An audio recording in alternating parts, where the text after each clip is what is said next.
Prosseguindo no estudo do Apocalipse, versículo por versículo, estamos estudando o capítulo 14, versículo 8, o ponto 6, a Igreja Pentecostal, Nova Profecia e os Lápises.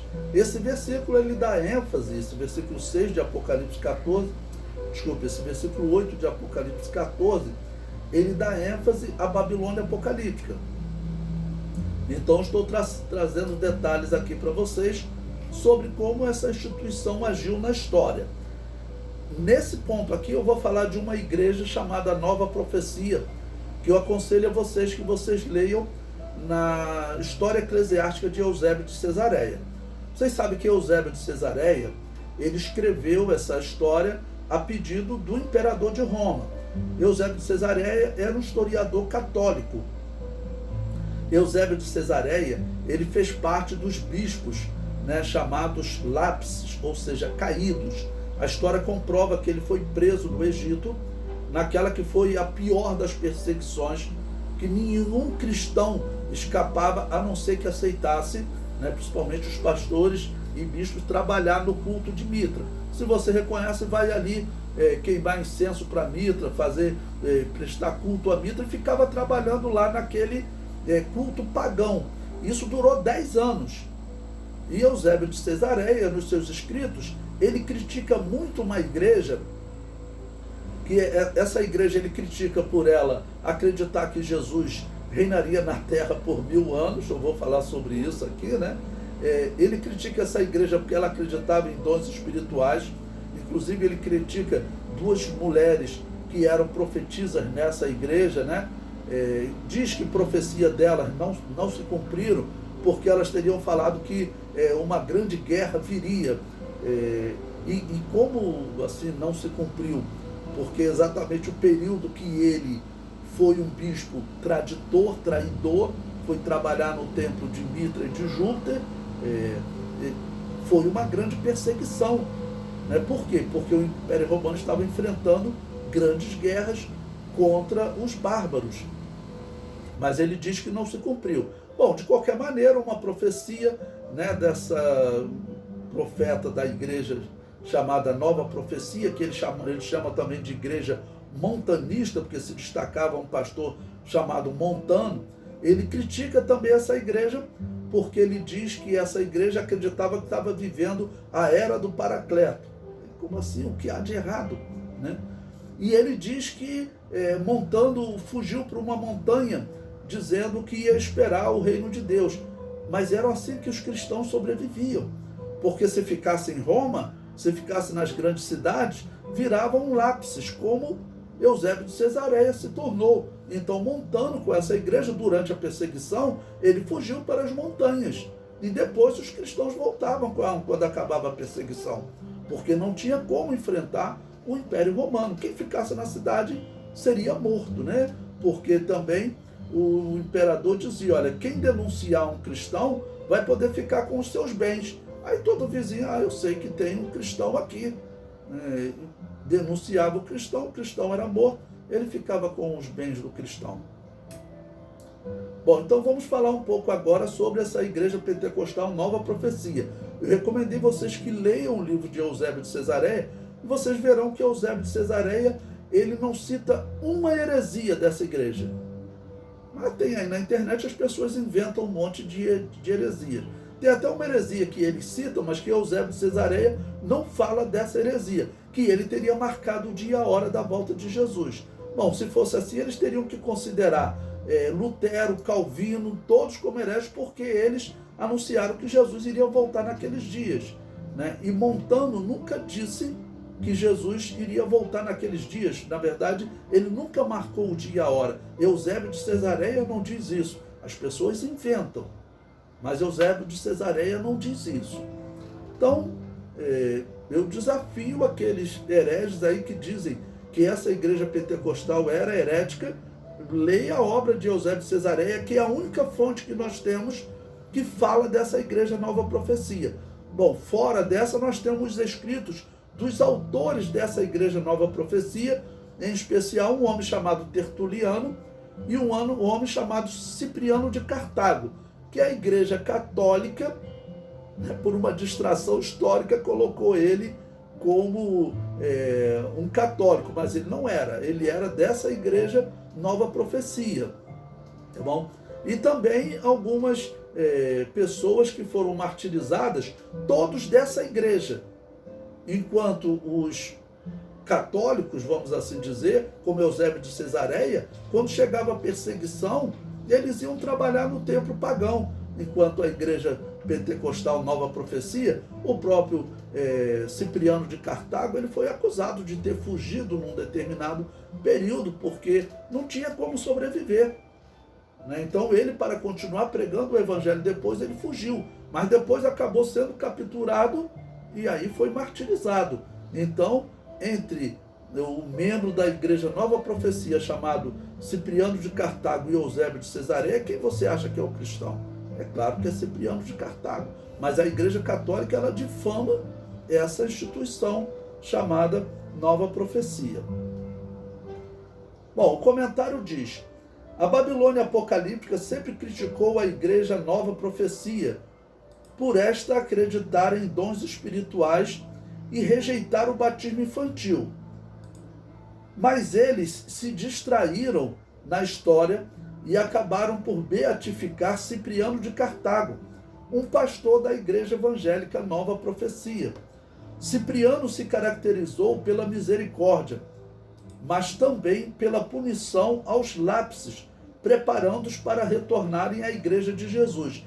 Então, toda vez que acabava uma perseguição, e foram 9 perseguições que os cristãos tiveram oportunidade de se arrepender, de rejeitar o cristianismo, adorar os deuses pagãos e não serem mortos, foram 9.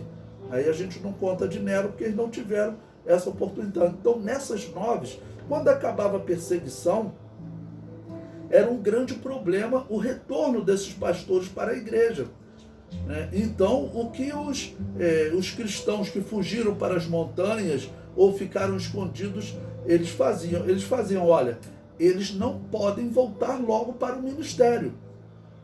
E a igreja católica, Eusébio de Cesareia, os historiadores católicos criticam isso, dizendo que eles não tinham misericórdia dos lápices. Não era questão de misericórdia. O homem virou espírita, irmãos. O homem foi trabalhar no terreiro de Mitra, no terreiro de Júpiter. Eram cultos em que ocorria possessão maligna. Então, o que os pastores vão sempre defender? Cipriano de Cartago, Donato, que vai ser um homem que o imperador Constantino vai proibir ele de pregar o evangelho, eles vão defender que eles deveriam ir para o banco, passar por um processo de treinamento e depois voltar ao ministério. E aqui também colocar, eles defendiam até que eles deveriam ser rebatizados.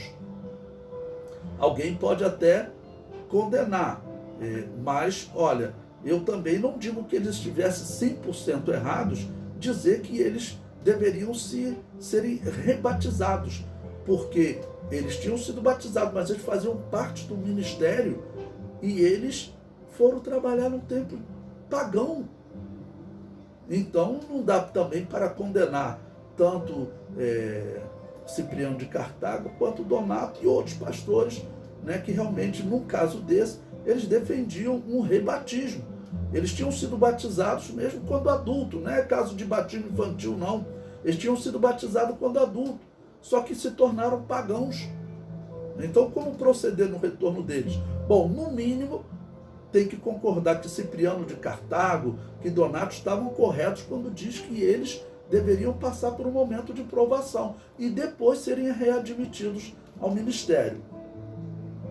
Vejam, eu vou citar aqui um texto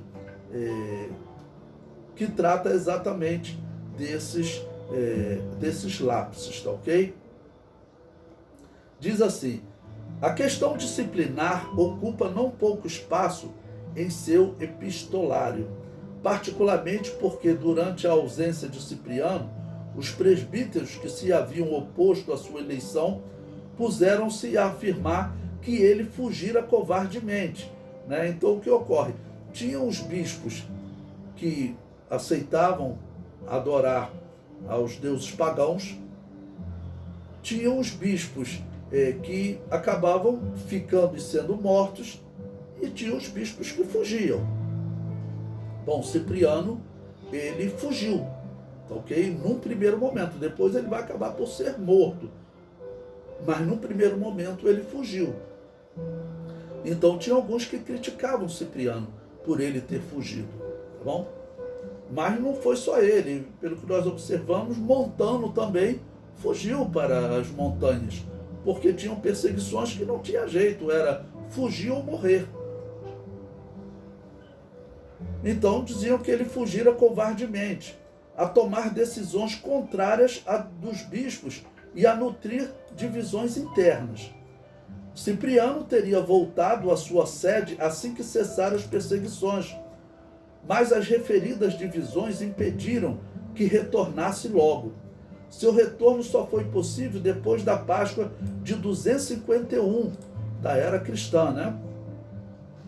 O fim da perseguição naquela primavera, porém, não tornou a administração de Cipriano mais fácil, pois deveria voltar a afrontar a questão disciplinar, que surgira um ano antes e dividia sua comunidade, da readmissão dos lápis. Ou seja, tudo bem, Cipriano fugiu. E tinha agora aqueles bispos que eles foram pagãos. Então eles diziam: Cipriano, que moral que você tem? Tudo bem que nós ficamos aqui e adoramos os deuses pagãos. E você que fugiu covardemente para as montanhas? Então era um problema. E Cipriano, ele vai até escrever uma carta sobre esses lápises, falando dessa questão. Então ele vai defender que, ao servir os deuses pagãos, esses pastores, esses bispos, não deveriam retornar de imediato à igreja, à direção de uma igreja, né? Então a readmissão dos lápises, daqueles que durante a perseguição tinham apostatado. Então você critica quem fugiu, e quem fugiu está dizendo que os lápises, aqueles que apostataram, para retornar à igreja, eles devem passar por um momento de provação. E será que aquele que fugiu deve passar por um momento de provação? Bom, se eu estivesse lá, eu diria: olha, claro que não. Ele fugiu porque realmente não tinha o que fazer. Para sobreviver, tinha que fugir. Cipriano, sem se situar nos extremos do negar a readmissão e concedê-las sem mais, propõe medidas ponderadas que servirão de base para concílios posteriores e para a harmonia da readmissão de apóstatas. Ou seja, que eles passassem por um momento de provação. Mas o que vai acontecer cerca de 80 anos depois, nos dias de Constantino, é que depois de outra perseguição, os bispos apóstatas serão colocados como os bispos principais. Aí vai se destacar a pessoa de Silvestre I, que a Igreja Católica diz que era papa, que não era papa nada, mas era um bispo de Roma, que havia apostatado, foi adorar os deuses pagãos, mas quando Donato for criticá-lo, né, assim como Cipriano criticou os bispos pagãos, nesse caso o imperador agora vai dizer: não, tu está proibido de pregar o evangelho, exilou ele entre os bárbaros, lá na região dos francos, onde vai ser a futura França, né, onde também parte da Alemanha, ali daquela região bárbara, e ele vai ser proibido de pregar o evangelho, tá bom? E Donato, ele fazia parte de qual igreja? Da mesma linha de Cipriano, de Montano, da Igreja Pentecostal Nova Profecia. E repito aqui, se alguém falar: mas você está falando de uma seita, porque eu vejo no YouTube algumas pessoas falando que era uma seita. Pois bem, me mostre uma heresia pregada por essa igreja, porque nem Eusébio de Cesareia, um historiador católico, conseguiu citar nenhuma heresia dessa igreja. Fala de coisas que a Igreja Católica não concordava. Eu fui criado com a Igreja Católica dizendo que o pentecostalismo está errado, que não existe dom de profecia, que não existe o falar em línguas espirituais, né? Hoje até reformados estão adotando, mas infelizmente vocês observem e tomem cuidado com o pentecostalismo que os reformados estão adotando. Existe aí principalmente as igrejas batistas reformadas, elas estão adotando um pentecostalismo misturado com parapsicologia, com cura de traumas, com regressão. Isso não é pentecostalismo, isso é espiritismo, mas eles chamam de pentecostalismo. O comentário prossegue. Cipriano pertencia à Igreja Pentecostal Nova Profecia. Duas irmãs da Igreja Pentecostal Nova Profecia também foram martirizadas. Elas se chamavam Perpétua e Felicidade. A Igreja Católica, em uma distração histórica, acabou por beatificar Cipriano, ainda que ele fizesse parte de uma igreja que eles consideravam herética. O mesmo aconteceu com Perpétua e Felicidade. Cipriano escreveu em 251 da era cristã a obra De Lapsis, onde descreve os que negaram a fé durante a perseguição. Bom, essa obra é bem interessante. Você encontra ele traduzido para o português na internet, e a Igreja Católica até traduziu esse texto também numa obra que eles chamam de patrística. Só que hoje está provado que Cipriano de Cartago não fazia parte dessa linha católica. Ele fazia parte da linha Nova Profecia. Bom, vamos ler o que Cipriano escreveu.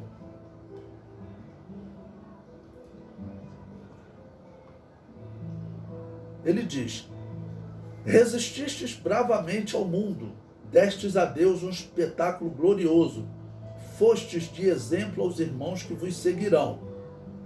Uma voz religiosa pronunciou Cristo e confessou que nele acreditou de uma voz por todas. Deve permanecer, porém, irmãos, diletíssimos, o senso da verdade. Nem a tenebrosa escuridão da feroz perseguição deve ter cegado a mente e o sentimento a tal ponto que nada tenha sobrado de luz e de iluminação, pelas quais os ensinamentos divinos possam ser percebidos.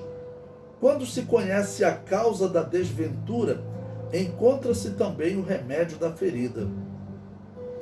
O Senhor quis pôr à prova a sua família, e já que uma longa paz tinha corrompido a disciplina transmitida a nós divinamente, a reprovação celeste reergueu uma fé acomodada, e diria, quase adormecida, e malgrado merecêssemos mais pelos nossos pecados, o Senhor Clementíssimo ordenou as coisas de tal forma que isso tudo que aconteceu parecesse mais um exame que uma perseguição.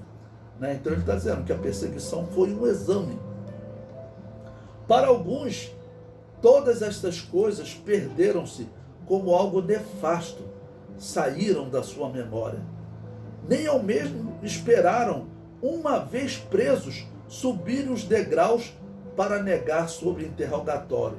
Então, olha, muitos foram fiéis, mas os fiéis, alguns morreram, outros sobreviveram. Como? Fugindo para as montanhas. Tá bom? Aqueles foram fiéis, morreram. Só que dentre esses que foram presos, alguns ele está dizendo que eles não esperaram nem subir os degraus, porque subia os degraus, nesse período já existia, o ano 251, foi construído ali pelo ano 75, mais ou menos, o local onde os gladiadores lutavam, e onde os cristãos estavam sendo mortos. Então eles subiam por umas escadas, e aí eles acabavam chegando no local central, onde o imperador dava uma última chance ali aos olhos de todos. Eles poderiam negar a fé em Jesus, poderiam se comprometer a queimar incenso. Só que ele está dizendo que alguns não esperavam nem subir para negar lá na frente do imperador, ali mesmo no fosso, na parte inferior do Coliseu, como eles chamavam, eles já negavam: olha, eu nego, me dá logo aí que eu vou queimar incenso aos deuses. É isso que ele está dizendo. Ele prossegue: muitos foram vencidos antes da batalha, prostrados antes do ataque, nem se permitiram parecer que sacrificaram aos ídolos contra a vontade. Pelo contrário, correram espontaneamente para o tribunal, aproximaram-se livremente da morte, quase querendo abraçar a oportunidade dada, pela qual optariam com prazer. Então ele está falando desses lapsos. Essa obra é traduzida da obra, né? Os pais da igreja, que a Igreja Católica traduz e que trata de Cipriano de Cartago. Como eu disse, ele não era de linha católica, apesar que em 251 ainda não existia aquela igreja organizada pelo Constantino. Mas era de linha católica romana porque, eu disse, vou relembrar agora, a linha católica romana nasceu lá no ano 90, quando começou a primeira perseguição que os bispos e pastores tinham oportunidade de adorar os deuses pagãos para não morrer. Ali nasceu a mistura e aquilo que eu chamo de linha católica romana. Nasceu no ano 90. Aqui eles estão próximos do ano 251.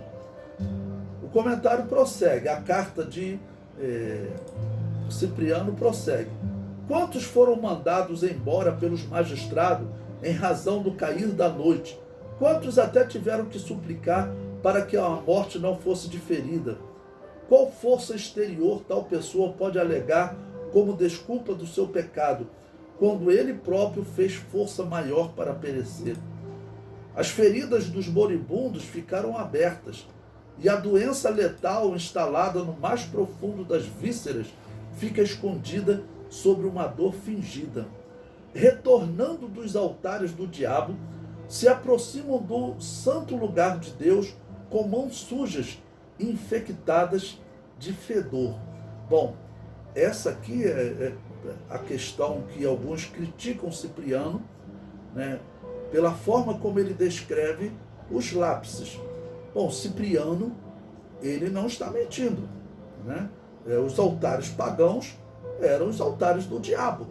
Aqueles que foram servir aos deuses pagãos, quem servia a Júpiter, a Diana, quem servia a Mitra e aos outros deuses, né? O deus chamado Vaticanos, que a Babilônia apocalíptica até hoje mantém lá uma honra a esse deus, né? Eles tinham adorado o diabo. Então ele diz que agora eles se aproximam do santo lugar de Deus. Por quê? Porque eles queriam voltar a dirigir igrejas. E Cipriano está dizendo, eles vão ter que passar por um momento de provação. E Cipriano está certo. Você se tornar pagão, servir a Satanás, e agora quer voltar a servir a Deus direto, voltar para o púlpito, não, agora acabou a perseguição, eu vou pregar o evangelho de novo. Não, Cipriano está dizendo, olha, você cometeu algo muito grave, você foi servir ao diabo. Bom, o comentário prossegue, a carta de Cipriano prossegue, né? Ainda rotando os alimentos mortíferos dos ídolos, ainda exalando da garganta o seu pecado e cheirando os contatos funestos, invadem o corpo do Senhor. É uma parte realmente bem pesada, né? Uma parte bem pesada. Por quê? Porque naqueles cultos, irmãos, vocês sabem como ocorria nos cultos pagãos, como ocorre nos cultos espíritas hoje. As pessoas tinham que sacrificar aqueles animais aos deuses pagãos e tinham que se alimentar daqueles animais sacrificados, né? Então, ele está dizendo, olha, vocês ainda têm, simbolicamente, claro, o cheiro do paganismo. Vocês não podem invadir o corpo do Senhor, vocês não podem entrar na igreja diretamente. Vocês têm que passar por um momento de provação. E está errado? Não. Cipriano estava certo. Então Cipriano está dizendo que os bispos que adoraram ao diabo, eles têm que passar por um período de provação. O que a Igreja Católica, o que a Babilônia Apocalíptica diz? O que ela diz de Silvestre I. Ele teve direito de entrar diretamente para o corpo de Cristo. O corpo de Cristo não. Porque a Igreja Católica, a instituição que Constantino organizou, nunca foi corpo de Cristo. Esse é o problema que está enganando as pessoas nos dias atuais. A Babilônia Apocalíptica, ela nasceu lá no ano 90 e ela está aqui com Constantino se fortalecendo e vai prosseguir sendo organizada, e ela existe até os dias de hoje. É a velha religião fundada por Nimrod e Semíramis. E repetindo, o Império Romano era uma vítima, ela estava sentada, é isso que o Apocalipse diz, ela estava sentada sobre a besta. Bom, Cipriano de Cartago prossegue. Você sabe que sempre que tem colchetes e reticências assim, significa que tem uma parte da carta que eu omiti. A carta é muito grande, né? Então não coloquei tudo aqui, ficaria muito longo, mas vocês podem adquirir esse livro, está aí disponível, vocês acham ele na internet, né, para comprar. Então Cipriano de Cartago prossegue. Por isso, se a fé que venceu deve ser coroada, também a pérfida vencida deve ser punida, né? Ou seja, a fé que venceu, ainda que seja fugindo para as montanhas. Porque quem fugiu, quem se escondeu, viveu uma grande dificuldade. Tem a história de cristãos que fugiam e às vezes tinham que se afastar tanto das cidades romanas, e os romanos estavam em guerra com os bárbaros, que a região que os romanos ocupavam era regiões mais férteis da Europa. Então os bárbaros estavam sempre atacando. E quando eles encontravam cristãos fugitivos, o que acontecia com esses cristãos? Eles viravam escravos dos bárbaros. E virar escravo dos bárbaros, irmãos, era uma coisa terrível. Por exemplo, os bárbaros, você pode ver, existe um documentário, né? Não é bem um documentário, mas retrata bem a vida dos bárbaros e como eles tratavam os escravos. Por exemplo, chegou uma visita na casa de um bárbaro, aí tinha lá um escravo servindo. A visita falava: vou estuprar a sua escrava. Não pode estuprar à vontade. Isso era concedido aos senhores dos escravos, ou a visita de um senhor. Era assim que os bárbaros viviam. Tem um documentário chamado Vikings, né? É uma série até bem longa, mas retrata lá como eles tratavam os escravos. Podia matar os escravos a qualquer momento, podia estuprar, podia surrar. Então os cristãos que viviam também não tinham boa vida não, eles estavam sofrendo. Se sobreviveram, ele está dizendo aqui, olha, aquele que venceu, ou ficando e sendo martirizado, ou fugindo, ele venceu, tá bom? Agora aquele que foi vencido, ele deve ser punido, né? Isso não é falta de misericórdia, né? Porque na verdade seria necessário, porque ele pode trazer doutrinas pagãs para dentro da igreja, como aconteceu com a Igreja Católica. Onde vocês acham que os bispos católicos adotaram aquele incenso que eles usam hoje na igreja, sabendo que Paulo, Pedro, João, Timóteo, todos os pastores, ninguém usava isso? Então, de onde a Igreja Católica tirou? Essa prática surgiu na época dos bispos pagãos, no início do primeiro século, é o que diz a história. Eles iam servir no culto, né, pagão, e lá eles usavam esse incenso, depois eles levaram para a igreja. De onde que surgiu a consagração de crianças, o batismo infantil? Foi no culto pagão. Foi nesse período aqui, exatamente nessa perseguição anterior, aqui Cipriano de Cartago está escrevendo essa carta. 2 anos depois dessa perseguição, o bispo de Roma, chamado Estevão I, que eles dizem que é papa, claro que não existia papa, Estevão I, que foi um lápis durante a perseguição, foi um traditor, foi servir ao diabo, como diz Cipriano. O que ele trouxe lá do paganismo? Ele trouxe o batismo infantil. E eu sempre repito, né, eu já falei para vocês em outro vídeo, eu estava numa reunião e um pastor da Assembleia de Deus falou que ele não vê como algo grave, ruim, o batismo de criança. Eu falei: meu irmão, o batismo de criança é razão da Igreja Católica matar cristão, das igrejas reformadas matar cristão. E por que a igreja cristã não aceita isso? E por que a Babilônia apocalíptica faz questão de matar quem não aceita isso? Porque o batismo infantil é o sonho de Satanás. Quem é batizado quando criança, Satanás elimina dessa pessoa o testemunho de fé em Jesus, como a Bíblia determina, através do batismo infantil. Porque quando criança ela não deu testemunho. Criança não reconhece seus pecados, não dá testemunho. E quando ela crescer, ela não vai dar testemunho e se batizar, porque ela já foi batizada. Então, está errado.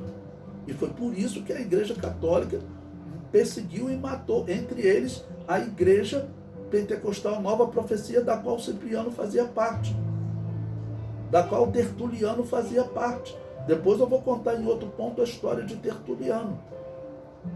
Bom, continuando a leitura da carta de Cipriano de Cartago. Um daqueles que subiram espontaneamente ao Capitólio para renegar, após ter negado a Cristo, ficou mudo. A pena começou onde começou o pecado, de forma a não poder nem rezar. A Igreja Católica traduz como rezar, né? Essa é uma tradução católica. De forma a não poder nem rezar aquele que não tinha palavras para suplicar a misericórdia das preces. Então ele dá conta a história de um homem que quando chegou lá diante do Capitólio, que era o templo de Júpiter, né?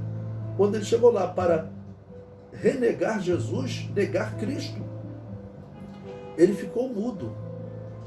E a partir disso não falou mais. Então está na página 50 da obra que a Igreja Católica traduz para o português, do que eles chamam de pais da igreja, só lembrando que Cipriano não era pai da Igreja Católica. Nos meus escritos, quando eu falo, né, desses escritos que eles chamam de pais da igreja, eu chamo só de documentos da igreja primitiva, porque tem documentos daqueles que não foi escrito por pais da igreja. Tem documentos que defendem o uso do incenso, tem documentos que defendem o purgatório. Então esses não são pais da igreja, eram bispos apóstatas que escreviam. O comentário prossegue. Cipriano acabou sendo martirizado pelo Império Romano por não adorar aos deuses romanos. Quando a perseguição era forte em Roma, muitos bispos e pastores se corromperam. Obedeciam aos imperadores queimando incenso a essas divindades, entre aspas, e também entregando os textos sagrados para serem queimados. Era algo grave. Quando acabou a perseguição, esses bispos voltaram para a igreja, abandonando a vida pagã. Nesse momento surge um grande problema. Aqueles que permaneceram fiéis não aceitavam esses bispos pagãos de imediato. Então a Igreja Católica diz que eles não eram misericordiosos. Não é questão de misericórdia. Você servir no altar do diabo é algo muito grave. Ele poderia trazer uma heresia para a igreja, como levou para a Igreja Católica. Esses bispos pagãos encheram a Igreja Católica de heresia.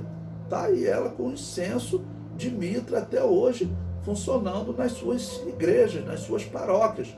E é sempre bom você pesquisar, como eu falo, vai no Google e pesquisa paróquia mitra. No Rio de Janeiro, o Google vai mostrar todas as paróquias dedicadas à divindade pagã chamada Mitra. A Igreja Católica diz que isso não tem problema nenhum. É claro que tem problema. Ela é a Babilônia apocalíptica. Ela continua adorando Mitra. Ela continua adorando Júpiter. Ela continua adorando Semíramis. Só que chama de Maria. Mas, na verdade, todos os títulos que eles dão a Maria, Nossa Senhora, Mãe de Deus e Mãe do Céu, eram títulos, a história comprova, eram títulos de Diana dos Efésios, que é uma referência a Semíramis, eram títulos de Semíramis. Isso está na história, não dá para negar. Diziam que eles deveriam ir para o banco. Eram o que os pastores que não cederam na perseguição diziam, né? Para o banco, que é o momento de serem provados. Deveriam ir para o banco, serem provados e depois retomarem o ministério. Constantino interviu e ordenou que fosse banido o bispo Donato, que era o maior opositor do retorno imediato dos bispos pagãos. Bom, caso de Constantino agora já são cerca de 100 anos, 80, 100 anos depois de Cipriano de Cartago. Mas toda perseguição, ao fim dela, tinha esse problema. Chegavam aqueles bispos que durante a perseguição foi adorar no altar do diabo, como disse Cipriano, e eles querem voltar a pastorear normalmente. Ele virou pagão, ele não podia voltar imediato. Ele tinha que sentar no banco, ser doutrinado. garantir, né, ter uma garantia de que ele rejeitava todos aquelas práticas pagãs de queima de incenso, de consagração de criança, também de salvação após a morte, mas tudo isso já era pregado por esses bispos de Roma, porque desde o segundo século, aqui Constantino é no quarto século da era cristã, é 312, 313 da era cristã. Desde o segundo século da era cristã já tinha bispos pagãos defendendo que havia salvação após a morte, que era a doutrina do purgatório.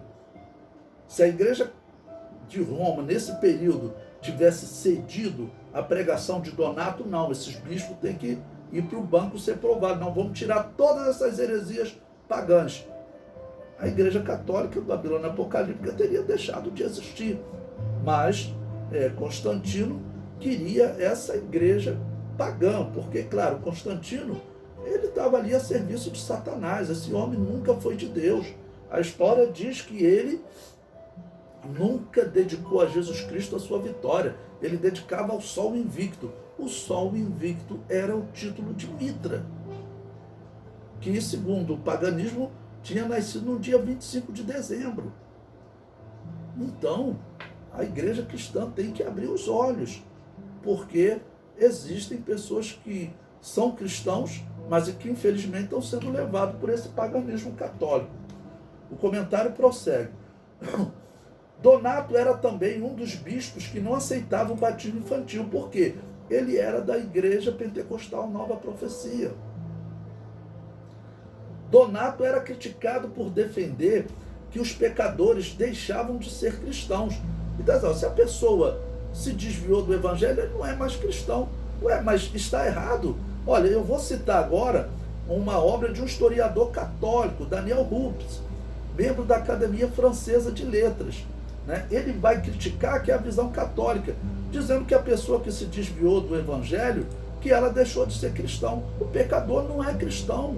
É claro que Donato está certo, e essa coleção ela está disponível também, História da Igreja Cristã, de Daniel Rupes, é a história da Igreja Católica, mas é importante vocês lerem. Então veja, Daniel Rupes, na sua obra, na página 50, ele diz: tanto ele, Donato, como seus discípulos passaram a afirmar que a igreja é, antes de tudo e exclusivamente, a sociedade dos justos e nada mais. Como é que o historiador ainda tem a cara de pau de criticar isso? É claro que a igreja, ela é a sociedade dos justos. Se o indivíduo se tornou pagão, se ele foi servir aos deuses pagãos, foi servir a Satanás, ele não faz mais parte da igreja. Mas isso é criticado, isso está na história, a igreja católica critica, Bom, Daniel Rupes prossegue, criticando Donato, confundindo o seu corpo e a sua alma, a igreja da terra e a do céu, e rejeitando a grande lição de misericórdia que sai eternamente dos lábios do Senhor, declarando que os pecadores deixavam de ser cristãos. Ou seja, ele está dizendo que mesmo o indivíduo no mundo, ele continua sendo cristão. Essa é a visão católica. Mas Donato, ele não aceitava, assim como todo cristão não vai aceitar. Se a pessoa se desviou do evangelho, ela deixou de ser cristã, não faz mais parte da igreja. Bom, o texto de Daniel Rupes prossegue. Para o pecado, nenhuma misericórdia. Essa foi a máxima que elaboraram, verdadeiramente surpreendente, porque entre eles havia muitos que encontrariam grande dificuldade para não serem excluídos. Ou seja, isso aqui também, essa visão católica, não está correta. Não é que para o pecado nenhuma misericórdia. O que Cipriano de Cartago, o que Donato, o que Tertuliano, o que Montano, o que os outros defendiam bom, para esse ato de pecado, ele tem que passar por um momento de provação, para depois ele ser readmitido à igreja. porque eles foram servir ao diabo, como disse Cipriano. É algo muito grave. Como ficou o espírito, a alma, o corpo dessa pessoa? Ele usou a expressão com um cheiro, né, maligno, foi a expressão que Cipriano usou. O comentário prossegue. Sustentaram que todos os lápises e traditores deveriam ser rebatizados, mas o batismo não seria válido se fosse administrado por um sacerdote considerado faltoso aos seus deveres. Então, outra coisa que ele está dizendo, que Donato dizia, que Cipriano dizia, olha, esses bispos, igual Eusébio de Cesareia, né, Silvestre I, que foi o bispo dos dias de Constantino, que ele foi um traditor, as pessoas dizem, olha, o que esse homem está fazendo não vale. Por quê? Porque ele se tornou pagão, ele tem que passar por um momento de provação para voltar a ser um ministro de Deus. Então, como eu disse, a questão do rebatismo, né, a pessoa que, esse bispo que se tornou pagão, Donato defendia, realmente diz a história, que ele tinha que ser rebatizado, tinha que passar por um novo batismo nas águas. Olha, eu não digo que Donato estava errado, ele tem que passar por um momento de provação, ok? E também, eu, se fosse nos dias atuais, eu diria, ó, por uma provação ele tem que passar. Ele deu testemunho de fé em Jesus no passado, então eu, por exemplo, nesse caso, eu até diria que ele não precisa de um rebatismo, é o que a igreja faz hoje. Se alguém se desvia, eu conheci cristão, conheci um auxiliar de trabalho, um obreiro da congregação de Inhaúma, que ele chegou a ir a terreiro de macumba, ele mesmo contou para mim. Depois ele voltou para o evangelho, ele não foi rebatizado. Então a igreja hoje, ela toma essa atitude. Mas também eu não digo que Donato estava errado não, porque foi algo muito grave que eles fizeram. Mais grave até do que o que esse obreiro fez, né? Ele não foi cultuar os deuses, ele foi lá e infelizmente tomou essa atitude. Agora aqui era um caso muito grave. Bom, Daniel Rupes prossegue. Para o pecado, nenhuma misericórdia, ele repete, né? Está errada a expressão dele, não é que fosse nenhuma misericórdia, ok?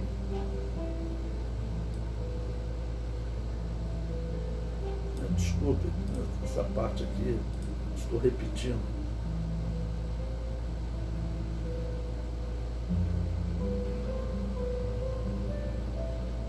Bom, então até esse ponto aqui é que eu repeti um pouco o texto aí, mas então até esse ponto que ele critica o fato de Donato não aceitar que os lápises e traditores, lembrando que lápises significa caídos e traditores significa traidores, né?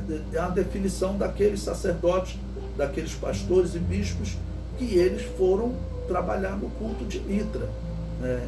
E está certo Donato em dizer que ele deveria passar por um processo, né, de provação.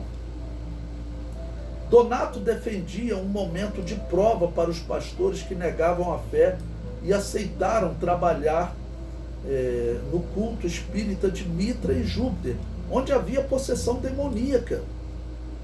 Estes homens seriam readmitidos à igreja, mas deveriam aguardar um tempo de provação para serem readmitidos ao ministério.